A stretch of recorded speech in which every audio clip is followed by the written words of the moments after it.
एक लड़की हुई इस धरती पर, उसका नाम था मदालसा। उसका संकल्प था, उसका संकल्प यही था कि मैं उसी लड़के से शादी करूंगी जो मेरा शर्त मानेगा। और शर्त क्या था उसका?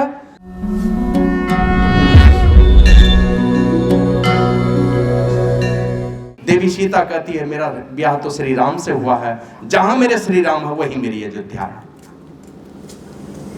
और यहां से आगे बढ़ते हैं, लक्ष्मण जी आते हैं तो लक्ष्मण को कहा कि जाओ, तुम क्या करोगे, तुमको तो वनवास नहीं मिला है, वनवास तो मुझे मिला है, मां क्या कहेगी अगर तुम चले जाओगे तो। और आप लोग जानते हैं ना वो लक्ष्मण कौन था? बचपन की एक घटना है। एक दिन राम लक्ष्मण भरत शत्रुघ्न चारों को माताओं ने दुग्धपान कराया और सुला दिया। अब सुलाने के बाद तीन भाई सो रहा है, राम सो रहा है, भरत सो रहा है, शत्रुघ्न सो रहा है, लक्ष्मण रो रहा है। अब परेशान है तीनों मां, ये सोता क्यों नहीं है। उधर से संयोग से गुरु वशिष्ठ आ गए। अब गुरु वशिष्ठ के पास तीनों माताएं जाके भाग के कहती हैं गुरुदेव में ये बेटा लक्ष्मण नहीं सो रहा है। तो गुरु वशिष्ठ मुस्कुरा दिए, बोले ये जो सुलाने का क्रम है ना ये सही नहीं है। भला सो कैसे? जैसे जैसे जन्म लिया उसी तरह से तो सुलाए। राम के बाद लक्ष्मण है, लक्ष्मण के बाद भरत है, फिर शत्रुघ्न है। चारों भाई में कितना अंतर था, उम्र में कितना अंतर है पता है? सेकंड मिनट का भी अंतर है मुश्किल से। और ऐसा व्यवहार दुनिया में पेश किया है, लगता है शायद 10-20 साल का बड़ा छोटा होगा। मिनट का भी अंतर नहीं है चारों के जन्म में। लेकिन चारों के मां को समय का पता है तो कहा राम के बाद लक्ष्मण, उसके बाद भरत, उसके बाद शत्रुघ्न। तो बोला ये क्रम सही नहीं है, लक्ष्मण को उठाओ यहां से, लक्ष्मण को इस जगह पर, ये जगह नहीं है लक्ष्मण के लिए। तो लक्ष्मण को उठवाया गुरु वशिष्ठ ने और बोला राम जी के चरण में सुलाओ। और राम जी के चरण में सुला दिया। और जैसे सुलाया तो थोड़ी ही देर में नींद आ गई, वो चुप हो गया। तो गुरु वशिष्ठ ने कहा लक्ष्मण इस संसार में राम के लिए आया है, उसका स्थान राम के चरण में है, न कि राम की बराबरी में है। और सब लोग चाहता लक्ष्मण जैसा भाई हो हमारा, एकदम बराबरी में खड़ा है, कुर्सी लगा कर बैठेंगे, कहां से होगा राम लक्ष्मण जैसा। तो इसलिए कहां पर स्थान होना चाहिए बड़े भाई के सामने, छोटे भाई का कहां पर स्थान होना चाहिए? चरण में स्थान होना चाहिए। लेकिन राम जी ने लक्ष्मण के विषय में क्या कहा? भगवान श्री राम ने कहा दुनिया में सब चीज की परछाई काली होती है ना, सब चीज की परछाई किस रंग की होती है? सब चीज की परछाई काली होती है, लेकिन मेरी परछाई है सफेद, मेरी परछाई है उजली, और वो मेरी परछाई श्री मेरा भाई लक्ष्मण है। दुनिया में सबकी परछाई काली, लेकिन मेरा भाई जो, मेरी जो परछाई वो है उजली, और वो है मेरा भाई लक्ष्मण, उजली है वो, दुनिया में चमक रहा है। तो इस प्रकार दोनों भाई का प्रेम होना चाहिए। आप लोग जानते हैं भरत के विषय में, भरत जी जब राम जी को वनवास से लौटाने के लिए गए थे तो पहुंचे थे भारद्वाज ऋषि का आश्रम में। भारद्वाज ऋषि का आश्रम में गए तो भारद्वाज ऋषि से पूछा कि गुरुदेव मेरे बड़े भाई मुझे क्षमा कर देंगे ना? ये हम क्या क्या बोले थे आपको, हमको क्षमा करेंगे ना? उनको लगता था कहीं मेरा बड़ा भाई मेरे ऊपर ही तो नए दोष दे रहा है कि इसी के चलते हमको वनवास हो गया। तो वे बोले मेरे बड़े भाई मुझे क्षमा कर देंगे ना? तो भारद्वाज ऋषि कहते हैं कि हे भरत, वो क्षमा करेंगे कि नहीं करेंगे ये तो तुमको खुद विचार करना है, लेकिन मैंने जो देखा वो मैं तुमको बतलाता हूं।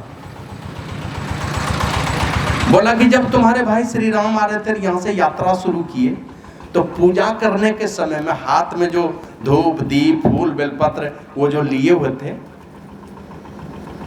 हाथ में लिए थे, तो मैंने संकल्प कराया। और संकल्प कराता है ना पूजा करने में, जब आप जाते हो बोलबम जाते हैं तो वहाँ लोग संकल्प करते हैं, कोई मंदिर में जाते हैं पुरोहित वहाँ संकल्प कराते हैं। तो जैसे ही फूल बेलपत्र धूप दीप आदि लिए हुए थे और मैंने संकल्प कराना शुरू किया तो संकल्प में क्या बोलते हैं? तो जैसे कहा कि हमने शुरू किया जम्बू द्वीपे आर्यावर्ते भरत खंडे, जैसे भरत खंडे बोला तो श्री राम आ भरत ओ भरत हा भरत हा भरत करते हुए बेहोश होकर मूर्छित होकर के हाथ से सब फूल बेलपत्र गिर गया। तुम्हारा नाम केवल आया उसके कानों में, तुम्हारा नाम लेकर के बेहोश हो गए। वो तुमको कितना प्रेम करते हैं तुम खुद ही विचार कर लो, इसलिए वो तुम्हें क्षमा नहीं करेंगे, ये कैसे हो सकता है? तो इतना प्रेम था उनके लिए। तो लक्ष्मण जी, वही मैं कह रहा था, लक्ष्मण जी आगे बढ़ते हैं, जाते हैं अपनी माता के पास, और माता के पास जाकर के और उनसे कहा कि माँ अब जा ही रहे, तब तक में माता ही हाजिर हो गई। प्रभु श्री राम कहते माँ क्या कहेंगी, तो माता सुमित्रा ही आ गई। और वो माता सुमित्रा क्या थी आप लोग जानते हैं। जिस दिन आया था ना आप लोग चारों भाई ब्याह करके, तो आप लोग जानते हैं माता कौशल्या ने जिस दिन बहुरानी घर घुसी देवी सीता, बस अपने गले में जो माला थी खानदानी माला, धरोहर करते हैं, वो माला खोल के देवी सीता के गले में डाल दी। बहू आई घर, चार बहू आई है, लेकिन किसके गले में डाल दिया, बड़ी वाली बहू के गले में। कहा ये आज से तुम इस घर की मालकिन, खानदानी माला, वो धरोहर माला है, खानदान की पहचान है, जिसके गले में वो माला जाए वो मालकिन है उस घर की। कहा आज से तुम मालकिन। अभी की सासू मां बनने देगी, घर घुसेगी बहू बना देगी मालकिन, उसको पता है यही बहू मेरी कीर्ति को दुनिया में फैलाएगी। ये बहू नहीं आती तो मेरा वंश ही नहीं बढ़ेगा, वंश ही नहीं बढ़ेगा, उस खानदान को लोग भूल जाता है। बोला यही मेरी कीर्ति को बढ़ाएगा, तो खानदानी माला उसके गले में डाल दी। अब माता के सोचती मैं क्या दूं, तो माता के सोचते सोचते सोचते अरे बड़ी दीदी ने तो दे दिया, खानदानी माला ही गले में डाल दिया। तो जिसको जो औकात है, जो सामर्थ्य है, उसी तरह से देता है। अरे हनुमान जी और बजरंग और बंदर भालू लोग बड़ा बड़ा बोल्डर ढोते थे ना, तो छोटी वाली गिलहरी भी तो कुछ कर रहे थे, बालुए ढो रही थी। तो उसी तरह उसको लगा मैं क्या दूं, बस देवी सीता को अपना वाला भवन दे दिया, कनक भवन जिसमें माता कैकेयी रहती थी, वही वाला भवन दे दिया, मुंह दिखाई में। अब ये बची है सुमित्रा। माता सुमित्रा सोचती है मैं क्या दूं। आप जानते हैं ना माता सुमित्रा ने क्या दिया था देवी सीता को मुंह दिखाई में, लक्ष्मण को बुला करके पकड़ा, उनके माथा, उनके चरण में माथा टेकवाया, और टेकवा करके क्या बोला, ये मैं बेटा तुमको दान दे रही हूँ, मुंह दिखाई में तुमको दे रही हूँ, आज से ये मेरा बेटा नहीं, आज से तुम्हारा बेटा। और मां ने कह दिया तो लक्ष्मण के लिए ब्रह्मरेख हो गया। देवी सीता कौन थी, भाभी थी, लेकिन जीवन भर उनको मां के रूप में देखा। और लक्ष्मण से बड़ी थी देवी सीता, बहुत छोटी थी उम्र में, फिर भी उनको मां का दर्जा दिया है। देवी सीता मां है मेरी। कौन चलाता है इन रिश्ते नाते को। और आप लोग जानते हैं ना जब वनवास से लौटे थे, और एक ऐसा शास्त्र में ऐसी चर्चा, जब लौट करके आए थे तो भरत जी बड़े खुश हो गए कि मेरे प्रभु श्री राम आ गए, उनका राज तिलक हो गया। तो सब लोगों को उन्होंने प्रणाम किया। अंतिम में राम जी के कहने पर माता कैकेयी को भी प्रणाम किया, उनके कहने पर किया, इन्हीं के चलते ये सारा खड़मंगल खड़ा हुआ था। तो राम जी का आदेश हुआ, तो आदेश पर जाके माता कैकेयी को प्रणाम किया। और माता कैकेयी के बाद अंतिम में जाकर के देवी सीता के चरण में अपना माथा टेक दिया। जैसे माथा टेका तो उनके चरण, इनके सर दोनों पवित्र, दोनों कैसे पवित्र हो गए। भरत जी जैसे महापुरुष का चरण पड़ गया देवी सीता के चरणों में, तो भरत जी जैसे संत किसी साधारण नारी के चरण में माथा टेकेंगे क्या, नहीं टेकेंगे। तो भरत को पता है वो कौन सा चरण है, जिस चरण पे भरत जी जैसे संत पुरुष माथा टेक रहे, वो कौन सा चरण है पता है ना, कि वो राजा जनक की बेटी और इस भारत माँ की बेटी, जिसको भूमिजा कहते हैं, इस धरती से पैदा हुई है, वो बेटी कौन थी, तीनों लोगों पर राज करने वाला रावण के प्रस्ताव को भी लात मार दिया था, वही लात था वहां पर पड़ा हुआ, उसको प्रणाम कर रहा था भरत। रावण तीनों लोगों पर राज करने वाला, और ऐसे लोगों के प्रस्ताव को भी लात मारने वाली थी सीता, वही चरण थे देवी सीता के। इसलिए भरत जी का सर पवित्र हो गया ऐसे देवी के चरणों में सिर टेक करके। लेकिन भरत जी के सर जैसे चरण में गए तो उनका चरण कैसे पवित्र हो गया। तो आप लोग जानते हैं अयोध्या जैसी संपत्ति, अयोध्या का राजा जो श्री राम बनते, उन्होंने लात मार दी अयोध्या को, लात मार करके चल दिए। जिन्होंने अयोध्या को लात मार करके चल दिया, और राज सिंहासन का मुकुट किसके ऊपर आया, भरत जी के पास। उस सिंहासन को उठा करके फेंक दिया, उसको भी लात मार दिया। उस सिंहासन को उठा के फेंका जिस पर अयोध्या का मुकुट पड़ना चाहिए, वो जिस मस्तक पर, उस मस्तक पर क्या लेकर के आ गया, उस मुकुट को फेंक करके राम जी का जूता उठा करके माथा पर लेकर चलाया था। इसलिए उनके चरण पवित्र हो गए, इनके सर पवित्र हो गए, मस्तक पवित्र हो गए। एक ने रावण के प्रस्ताव को ठुकरा दिया, चरण लात मार दी, इसलिए वो चरण पवित्र है। और एक ने मस्तक पर आने वाले अयोध्या के मुकुट को परित्याग कर दिया था, राम जी की जूती अपने सर पर लाद दिए थे, इसलिए इनका सर पवित्र हो गया था, उनके चरण पवित्र हो गए थे। तो इस प्रकार का दुनिया में त्याग का जीवन उन लोगों ने जी करके दिखाया। वही लक्ष्मण जी को माता सिखाती है। श्री सद्गुरु महाराज की जय। और माता सुमित्रा के पास, माता सुमित्रा जैसे ही आती है तो माता सुमित्रा कहती है, अरे माँ क्या कहेगी? राम जी कहते हैं तुम जाओगे वन को तो माँ क्या कहेगी? तो माता सुमित्रा कहती है माँ क्या कहेगी सुन लो। अब वो क्या सुनाती है? अपने बेटे के माध्यम से दुनिया के सब लोगों को क्या कहती है? गुरु पितु मातु बंधु सुर साई, मानी अहि सकल राम की नाई।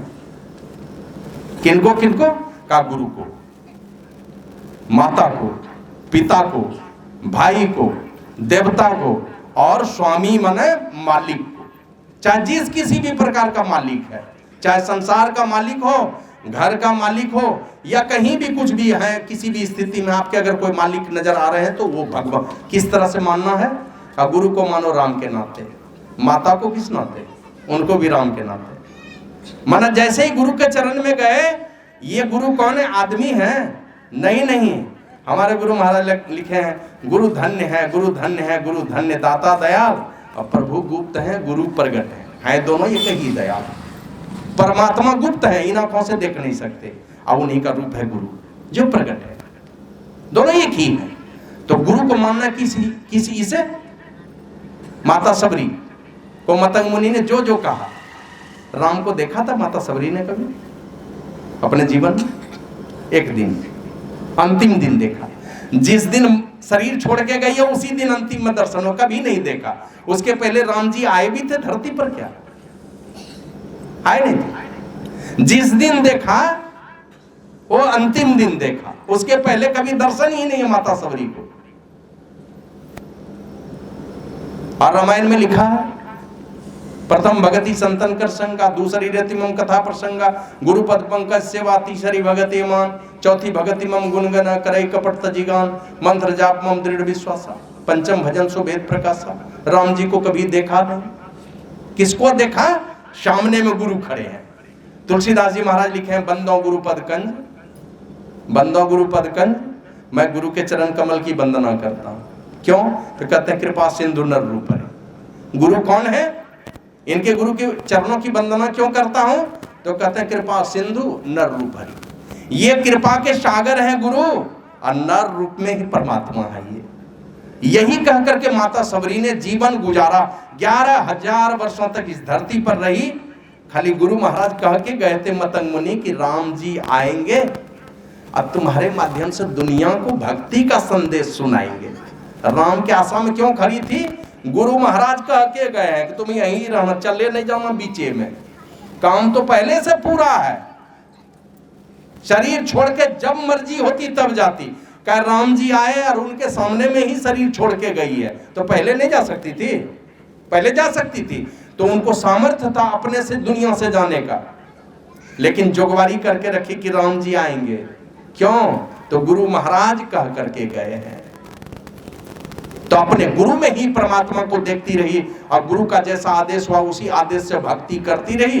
जैसा जैसा गुरु महाराज ने बताया वैसा वैसा हुआ, और अंत में राम जी आए, खाली उपदेश किया, नवधा भक्ति का बखान किया, और उनके सामने में ही सबरी चली गई शरीर छोड़ करके। कहाँ गई?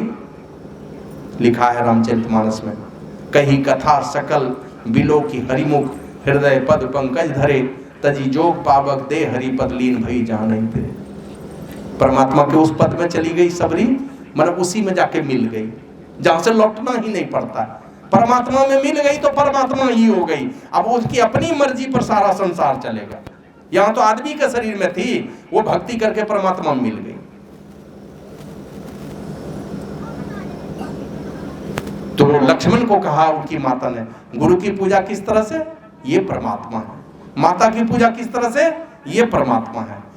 पिता की पूजा किस तरह से? ये मेरे श्री राम है।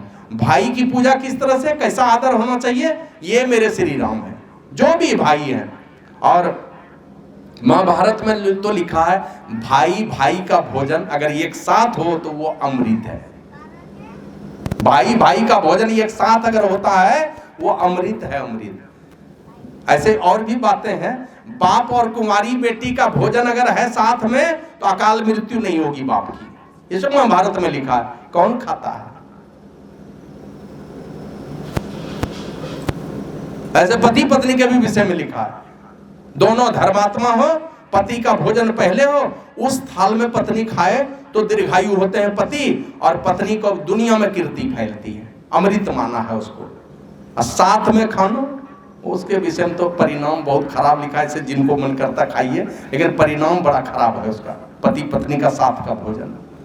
महाभारत में बड़ी खराब परिणाम लिखा है। ऐसे आपकी अपनी भावना, उस पर हम कुछ बोलना नहीं है। श्री सद्गुरु महाराज की जय। तो गुरु है, पिता है, माता है, फिर भाई है और देवता है। कभी कभी देखिएगा सत्संग के मंच पर भी बैठ के देवी देवता का बहुत निंदा करता है लोग। मंच पर बैठ लेगा, खूब निंदा करेगा एकदम, बहुत हमारा साथी गुरु भाई लोग भी बहुत लोग निंदा करता है। कभी नहीं बचना चाहिए। लिखा है रामचरितमानस, सुर श्रुति निंदक जे अभिमानी, रौरव नरक पर हिते प्राणी। जो सुर का निंदा करता है, देवता का, और वेद का निंदा करता है, वो रौरव नरक में पड़ता है। और रौरव नरक 84 लाख प्रकार के नरकों में सबसे ज्यादा दुखदायी नरक माना जाता है, रौरव नरक, उस नरक में जाता है।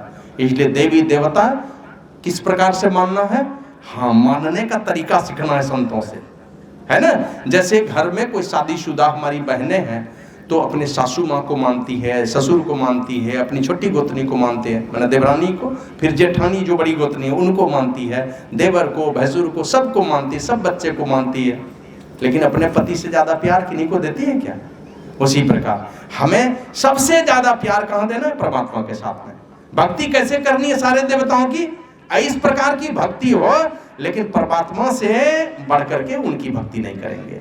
और भक्ति करने का जो तरीका संत महापुरुष बता दे उसके मुताबिक करेंगे तो सब देवी देवता की भक्ति हो जाएगी, कोई नहीं छूटेगा। तो हम लोग क्या करते हैं? संतों की पूजा करते हैं। एक संत ने कहा, प्रथम देव गुरु देव जगत में, और न दूजो देवा, गुरु पूजे सब देवन पूजे, गुरु सेवा सब सेवा। गुरु की पूजा करेंगे सब देवता गदगद हो जाएंगे कि गुरु का पूजा करता है। एक भी देवता आपका विघ्न वाला नहीं आएगा, कोई विरोध वाला नहीं आएगा, कोई संकट नहीं पैदा करेगा। और नहीं तो एक देवता को पूजेंगे ना तो दूसरा देवता नाराज होकर के आप ही को दुख देना शुरू करेगा, है नहीं सर? नहीं तो देखिएगा जहां अच्छे रास्ते पर बढ़िएगा तो आपका कुले खनन का कौन कौन देवता प्रकट होने लगा, उसको मानता है, हमको नहीं मानता है, तो उस चक्कर में नहीं पड़िएगा। और ऐसे भी 33 कोट देवी देवता 2 4 5 की पूजा करेंगे, बाकी लोग क्या करेगा? मुंह ताकेगा। नामे नहीं पता है तो पूजा किसकी करेंगे? तो जब नाम पता नहीं है, गलती हो जाती है, तो उससे बढ़िया संत का चरण पकड़िए, एक भी देवता नहीं छूटेंगे। घर में देखते हैं ना, पकौड़ी बनाना है तो कैसे बनाते हैं? बेसन लिए, हल्दी दिए, काला जीरा दे दिए उसमें, और कुछ साग, बैगन, आलू कुछ भी काट करके उसमें दे दिए, थोड़ा पानी दे के मथ दिए। अब बड़ा बड़ा बनाना है कि छोटा छोटा बनाना है? पकौड़ी बनाना है कि पकौड़ा बनाना? सब में नमक हो जाएगा बढ़िया, और अलग अलग में डालिएगा तो किसी में कम नमक होगा, किसी में अधिक होगा, किसी में छूट जाएगा। तुलसीदास जी महाराज ने कहा, पात पात के सींचमो, बरी बरी के लौन, तुलसी खोटे चतुरपन कली ढके को। पत्ते पत्ते को सींचेंगे, जड़ में पानी नहीं डालेंगे, हरा हो जाएगा गाछ। बेसन में नमक नहीं डालेंगे और अलग अलग बरी में डालेंगे नमक, हो जाएगा सब में नमक, किसी में कम किसी में ज्यादा हो जाएगा। इसलिए घर में ही एक बाप को 5 बेटा है, 5 बहू है, 25 पोता पोती हो गया, तब तो 25 निमंत्रण काट देना पड़ेगा। तो क्या करता था लोग? एक सुपारी लेके गया, बूढ़े को दे दिया, घर का जो बूढ़ा मालिक है उसको सुपारी दे दिया। उसका माने क्या हुआ? एक को बेटा बहू खाली रहा, बूढ़ा को मालिके को दे दिया निमंत्रण, सबको निमंत्रण पड़ गया। अलग अलग मनाने में कहां से लाइएगा? तो 33 कोट देवी देवता एक साथ अगर सबकी भक्ति चाहते हैं तो संतों का चरण पकड़िए और उनकी युक्ति से परमात्मा की भक्ति कीजिए। परमात्मा ने ही इन सारे देवी देवताओं को पैदा किया है। परमात्मा की भक्ति होगी तो कोई देवी देवता नाराज नहीं होगा। हम आपके बाप को माँ को खूब मानेंगे, जाके खूब आदर करते हैं, पैर छू के प्रणाम करते हैं, आप हमको गाली दीजिएगा क्या? देख लेगा बेटा बेटी हमारे माँ बाप को गोड़ लगने वाला है, ये कोई बेटा बेटी नाराज नहीं होगा। उसी प्रकार जो संतों से युक्ति सीख के परमात्मा की भक्ति करते हैं, कोई देवी देवता नाराज नहीं होगा। तो वही कहा माता सुमित्रा ने कि गुरु हैं, पिता हैं, माता हैं, भाई हैं और देवता हैं, और साथ ही साथ स्वामी हैं, मालिक हैं। इनको किस प्रकार से मानना है? परमात्मा की नजर से। जिस प्रकार परमात्मा का आदर करते हैं, परमात्मा की भक्ति करते हैं, उसी प्रकार इनको देना का आदर। और यही कह करके माता सुमित्रा, और माता सुमित्रा कहती है, पुत्रवती युवती जग सोई, रघुपति भगत जासु सुत होई। दुनिया की सारी माताओं को ये संदेश दिया है, ए मेरी बहन, ए मेरी माँ, सबके लिए यही उपदेश है। वही पुत्रवती है। कोई युवती पुत्रवती कब? युवती माने बेटी पुत्रवती कब होगी? असली पुत्रवती तब जब तुम्हारा बेटा राम का भक्त बने, परमात्मा का भक्त बने। यही सोच करके एक लड़की हुई इस धरती पर, उसका नाम था मदालसा। उसका संकल्प था, उसका संकल्प यही था कि मैं उसी लड़के से शादी करूंगी जो मेरा शर्त मानेगा। और शर्त क्या था उसका? जिससे भी मेरी शादी होगी, मेरे कोख से जो भी संतान पैदा होगा, मैं उसको आध्यात्मिक शिक्षा दूंगी, धर्म का शिक्षा दूंगी, और अपने बेटे को साधु बनाऊंगी। अगर कोई मानेगा, कोई लड़का ऐसा, एक लड़का मिल गया ऋतुध्वज, उसको पता चला कि एक लड़की है जो शादी का शर्त है उसका, वो तो धर्म, कोई अच्छे विचार वाली लड़की से शादी करना चाहता था। तो ऋतुध्वज का संदेश गया उस लड़की के घर पर कि ठीक है, मुझे वो शर्त स्वीकार है। तब मदालसा तैयार हो गई और शादी हुई तो 4 बेटे को साधु बना दिया। बचपने से जब माँ के गर्भ में पलने लगता तो वो गर्भवती होती थी, पर रोज ध्यान पूजा सत्संग ये वो, शास्त्र पढ़ना, ध्यान करना, पूजा करना, यही सब काम। बड़ा हुआ तो रोज दिन अपने से शास्त्र का ज्ञान देती थी। और धीरे धीरे 1 बेटा 2 बेटा करके 4 बेटा को जंगल भेज दिया तपस्या करने, चारों साधु हो गया। 5वां बेटा का जब जन्म हुआ, ऋतुध्वज कहता है, देवी ऐसा मत करो, इतना निर्दयी मत बनो, एक भी बेटा को कम से कम राजपाट चलाने दो, नहीं तो कौन भोगेगा। बोला ठीक है, तो मैं राजनीति की ही शिक्षा देती हूँ। और राजनीति का ही शिक्षा दिया, और हाथ में एक ताबीज बांध दिया माँ ने, कहा बेटे जीवन में जब भी कोई दुख तकलीफ उठे, कोई विपत्ति आ गई तो ताबीज खोल के देखना। ताबीज खोला, ऐसा हुआ कि अगर बगल के राजा पर 4 भाई हो गए थे साधु, चारों भाई मिलके काशी नरेश के पास चला गया और जाके कहा मेरा भाई राजा बना हुआ है, हम लोगों को हिस्सा नहीं देता है, हिस्सा दिलवा दीजिए। तो काशी नरेश ने उस पर चढ़ाई की, मैंने प्लानिंग बनाया, चारों भाई ने मिल करके चढ़ाई करवाया अपने भाई के ऊपर। अब देख लिया जब हजारों फौज के बीच में हम घिर गए तो ताबीज खोल करके देखा, जैसे पढ़ा, अरे पवित्र माँ के कोख में पैदा हुआ तो माँ का संस्कार तो पड़ेगा ही ना। जैसे ताबीज खोल के देखा तो ताबीज में लिखा था शुद्धो असी, बुद्धो असी, निरंजनो असी, संसार माया परिवर्जितो असी। ऐ मेरे पुत्र, तुम शुद्ध हो, पवित्र हो, तुम बुद्ध हो, मन ज्ञानी हो, ज्ञान का खजाना हो, निरंजनो असी, मन तुम परमात्मा हो, परमात्मा के अंश हो तुम। भागो इस संसार को छोड़ करके, ये माया से परिवर्जित संसार को छोड़ करके भागो। अब माँ की बात है, साध्वी माँ, उसके कोख से पैदा लिया है बेटा, माँ की बात तीर के तरह चिप गई। आज मुकुट उतारा, काशी नरेश के दरबार में रख दिया, कहा मुझे नहीं चाहिए राजपाट में, चलता हूँ। भाग गया जंगल तपस्या करने। तब चारों भाई को बुलाया, बोला ले लो अब हिस्सा। कहा हमको हिस्सा नहीं चाहिए। कहा क्यों? बोला हमको तो 5वां भाई को दलदल से निकाल के बाबाजी बनाना था, इसीलिए सब नाटक किए थे।